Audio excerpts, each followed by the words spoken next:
All right, well, I'm going to do Q&A with Earl.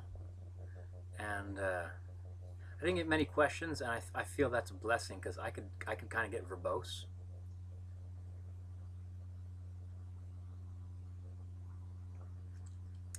Malt liquor, especially when talking about myself. So let's get started before I talk too long. Here we go. Layman's hypothesis. What up, Layman? Says you're well into loads of manly things like camping and building. You also have strong opinions on what a man should be. Damn right I do. Um, is there any aspect of your personality or any interest that could be thought feminine in the traditional sense? Yes. And I think actually that's what so I think about the things that make me like feminine, the aspects of me that I think of that are like feminine aspects, and I think about the women that I've had in my life, and it's like this. Like I can't believe how many girlfriends or dates I've taught how to cook or sew, for that instance. Like I have a sewing kit on me right now. Um, um,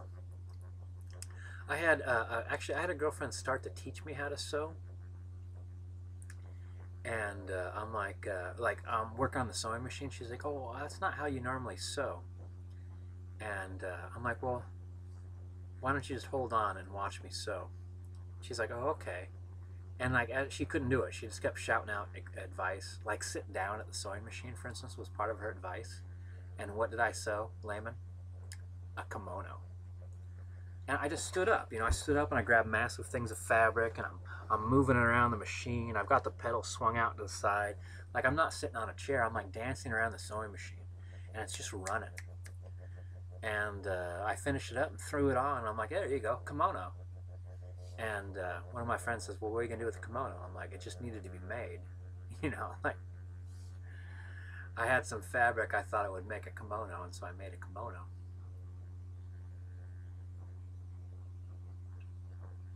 Uh, yeah, so like sewing and cooking and like I'm emotional. Like I think about emotions. I think about other people's emotions and motivations, and um, real compassionate as far as um, once I have more understanding about somebody, I want to I want to care for them, that kind of thing. I think that might be considered traditionally a feminine role. Like the kind of like the nurturing, the nurturing woman kind of thing. Yeah. Is there anything else?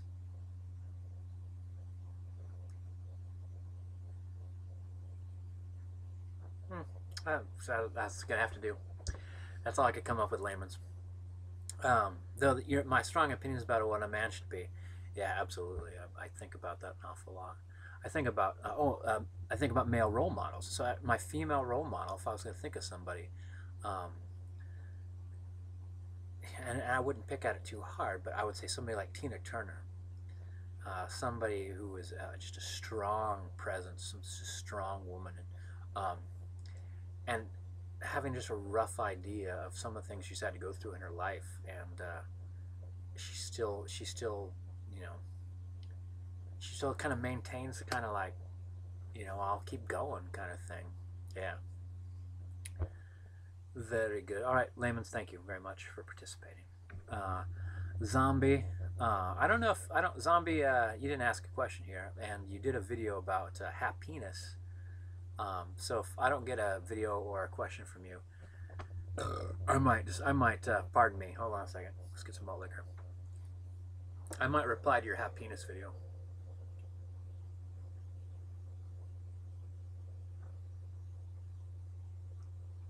uh, I love video responses. Almost all my videos are video responses. The rules, what up the rules? Interesting accent in this video. What is it? What are we listening to? Some Indian, some Bollywood intro to some music. So it is. I like Bollywood work. Rules, do you like Bollywood? Oh, rules. Let me ask you a question. Rules. There's a church where Russian ladies come out. Well, you know, Russian ladies and men, but I'm looking at the ladies, and a lot of them wear really sexy stuff to church. Really sexy stuff to church. So my question to you, Rules. What's up with that? Tell me what's up with that, Rules. Are you religious, Rules? I don't know.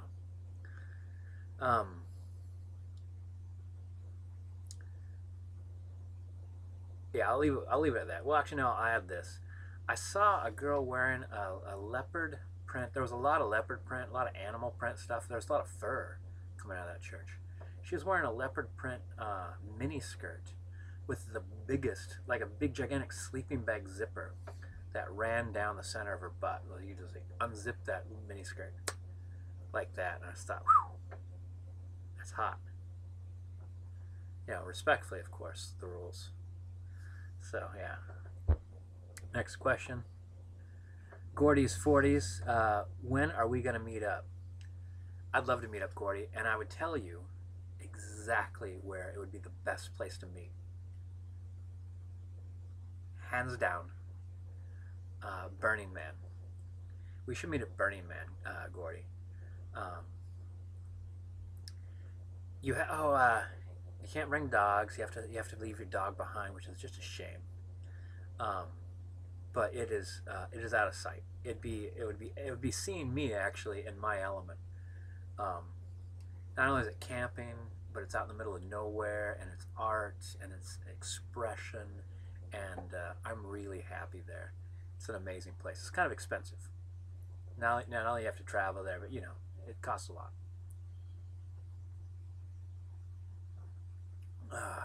But I'd love to meet you there, Gordy. Let's. Oh, actually, you know, it's like Gordy, like I see dead ants. Answered you. Answered. He said Neva, and for a second I thought he said Nevada, and I'm like, Burning Man's in Nevada. For a moment I thought, oh my god, how did he know that? It's so weird. Oh, and I see dead ants. You went ahead and answered a whole bunch of people. You got moxie, man. I respect that. So Gordy, I'll see you at Burning Man. Let's do it. Save up money. Stuart, why do men have nipples? And oddly enough, I mean, I'm not trying to be silly or anything like that, but oddly enough, I know the answer to this. Is because we start out as women. Um, we're women in the womb. Women in the womb. Women in the house. Women in the womb. Yeah, we're real. We're real. We're super mega masculine women. That's what men are. Does everybody know that? Does every single man in this room right now know that you actually started as a woman and then you changed? You had an extra chromosome. You're like, you're like, you should just call that a penis. There was no Y, X, Y, W, any alphabetical thing happened to you. Just a penis got attached to you as you came out. You came out a girl with a penis.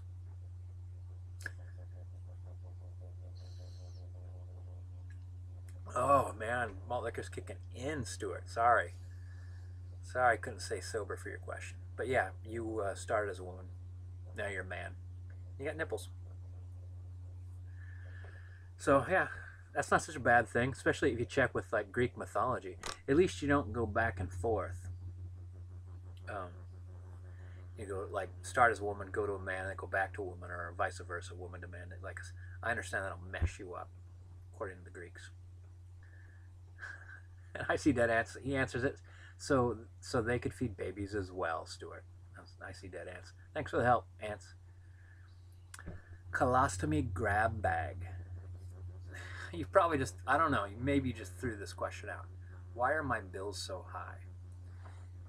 Here's the thing about your bills and about your income. They are really, really related. Um, there's people like, just imagine an ecosystem of restaurants, stores, houses for rent, apartments, small apartments, studio apartments, share housing. Um, all these things, I just imagine this curve going up. of how much all these things cost combined with bills and all that. And then imagine like, and then they stop here and here, here and here. So then now imagine minimum wage going up to about the average income of everybody in the area. They're going to match. You know, like your apartment rent isn't what it costs to rent you an apartment. Your apartment rent is how much people normally give at this time in history. Same thing with anything, phone bills or anything like that. They're like, it's everyone charges as much as they think that they have the best possibility to get the most of. So your bills are so high is because people think they could charge you that, and then if you could pay that, then you've justified them. So your only hope, really, if you want to get off that, is get off the grid, live in a tiny house, and don't have any bills. What bills do I have? I got Netflix. I bought my dad Netflix. I have storage bills. Everything to do with a vehicle. I have 2 vehicles. Well, I have 3 vehicles, but one I keep in storage. My phone is kind of pay per the minute. I only make a few phone calls a month, really. So I once went 3 months without using my phone at all. And then I think I probably used it to call in sick.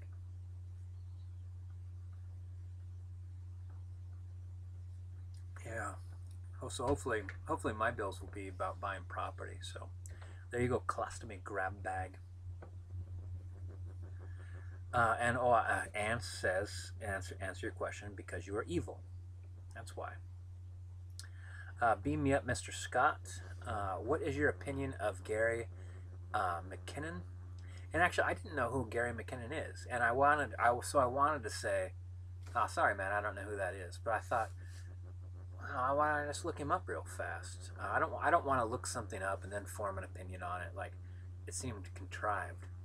Except for I formed an opinion on it I thought was kind of interesting. So this Gary guy, Gary McKinnon, infiltrated the U.S. military's computer base, whatever you call that, got into their network, and messed with it for over a year. I don't know. I mean, I don't have the details, but here's what my opinion is. They should pay that guy some money. That's like some serious.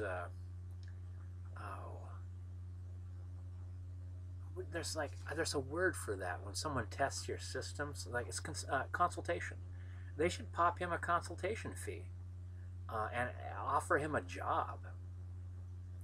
The whole idea that they responded to that like you performed a crime, like it'd be kind of like, well, sure, it was a crime. Let's talk to you about it so it doesn't happen again. But also, would you like a job? I mean, we can't do that with everything, but it seems like we could do that with this. It's like I had all my doors locked, and then someone opened my doors, and I'm like, hey, you know what? Like, ordinarily I'd want to shoot you for breaking and entering. I feel threatened. I guess he left a threatening note on at least one computer. But I'd also really want to be interested. Like, how did you do it? And if I could stop that, what would you think of next? What would you do next? I don't know. I think that they alienated somebody that they could have learned a lot from.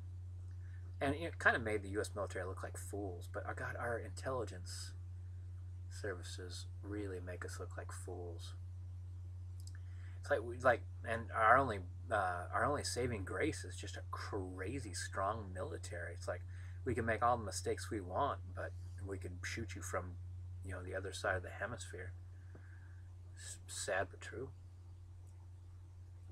Oh, and here Ant's response. I have to call this Earl and Ant's response. Leave him be. FFS. Password protect your computers. U.S. Gibberman. Nice work, Ants. Oh, Big Boliviar. Big Boliviar. Drinking a King Cobra. With a little white cuff. Who are you, Big? Suspicious picture. I actually know the meaning of life. And first of all, let me lead you up to how I came to the conclusion. Um, I try all these different things as I age. I've gone all sorts of different directions. Well, not all sorts, but I've been all sorts of the directions you could do for somebody that doesn't have any kind of money or power or influence or any natural skills or education, um, or any kind of hereditary benefit. You know, I wasn't born into a famous family or a rich family or anything like that. So I'm kind of neutral. I'm lucky that I was born in North America and a white man. Like that. Like I can't deny that being a white male in the United States of America is a good starting point. It's a little bit of ahead of the start line. Um, so as I try these different things in life, and like some things don't work, lots of things don't work, and then suddenly I realize like my effort. I spread my effort. I do this with work, and this with play, and this with hobbies, and this with things with like all these facets of my life. And here's where I'm getting to: the meaning of life. I think it all comes down to a singular focus. Um, what was that movie with Jack Palance and Billy Crystal?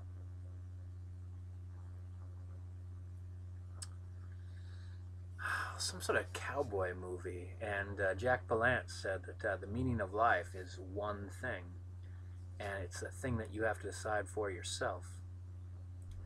And I believe that's absolutely 100% true. It can't be a bunch of things. Um, your life should have a primary focus. You should quickly be able to point to, this is the most important thing in my life, and that would set your mindset around to, you know, if it's your family, you know, your wife, or it can be your work. God forbid, but hopefully you work for yourself. Um, but that way, like all your energy and focus, like every time something happens, something comes up, I think, is this going to add to my goal, or is this going to take away from my goal? And that levels it out as far as importance goes. I then know how to behave because I know this is best for my goal. Well, for instance, I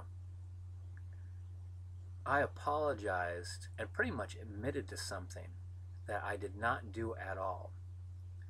I basically said I was guilty for something.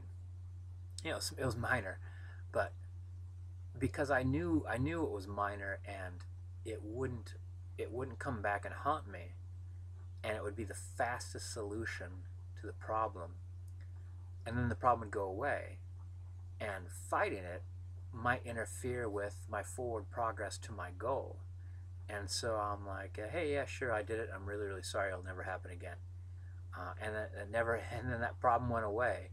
And part of me thought, like, you know, that felt sucky. It felt bad to admit to something, but it also felt like, do I want to be right, or do I want things to go fast to my goal?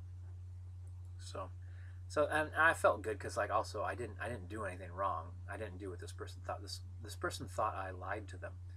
Oh, not only did they think I lied to them, then they, on top of that, thought I called them a liar.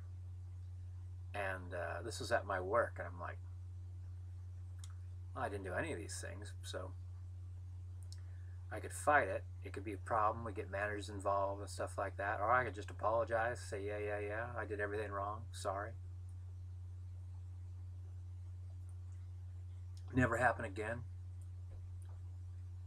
Please don't get me into trouble. I think it was that. I think that this guy got a sense that he got like a grip on me, and I cowered before him, and I think that's what he wanted. I guess it's kind of what he got, though. I don't know if you've ever admitted to something you ever do. It's kind of like this. Yeah, I'm sorry I did that. That was really sucky of me. I won't do it again. Yes. That wouldn't have been on the big screen. That wasn't a very good performance. But meaning of life, it's that one thing. It's that one thing big. And Ant's response is 42. Meaning of life, Douglas Adams. Hey, what up, Vamp? We got Old Vampire. Are we supposed to be asking questions? Yes, that's your answer. If so, what does Google stand for? And gosh, this is a good question because I thought at first that Google stood for the hand of God, that there was going to be something that would start organizing all the information floating around the world. And so if I thought, I want this, I want to know this, I want to hear that, I want to see these things, somebody would provide it. And I could touch it and interact with it and know it. And so I thought Google was that. I thought Google was the hand of God. And now I think that we're God. You are God and I'm God. We're all God. And Google is the glove that goes over God.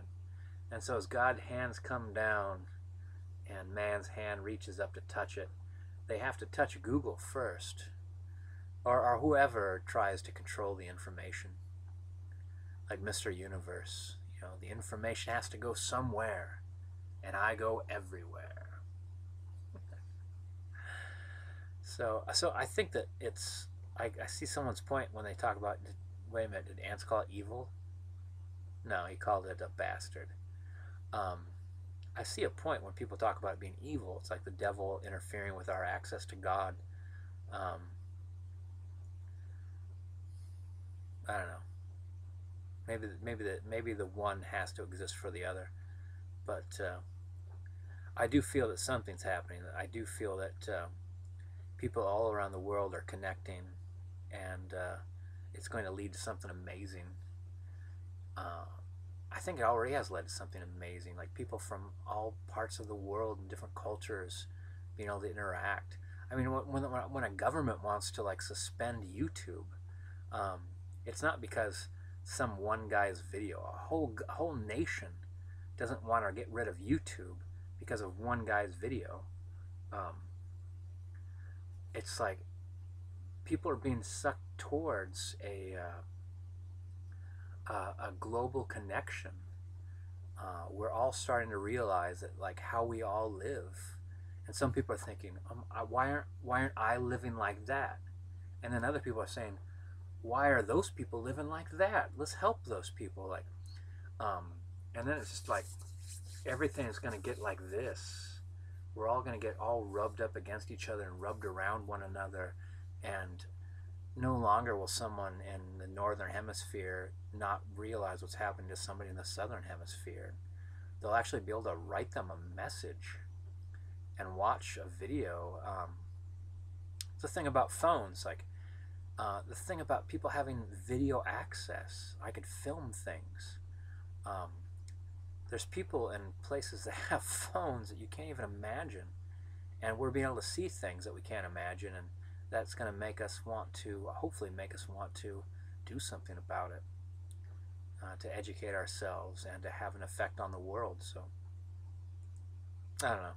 I don't know if Google's evil. I don't know if it's a glove that's over the hand of God, but I do know that we're all connecting in a way that we couldn't have connected. I never would have met any of these folks asking me questions right now if it wasn't for this website, if it wasn't for the internet, and the fact that we could all interact with one another and affect one another. Something overlapped, something overwritten, and we all become a little part of each other.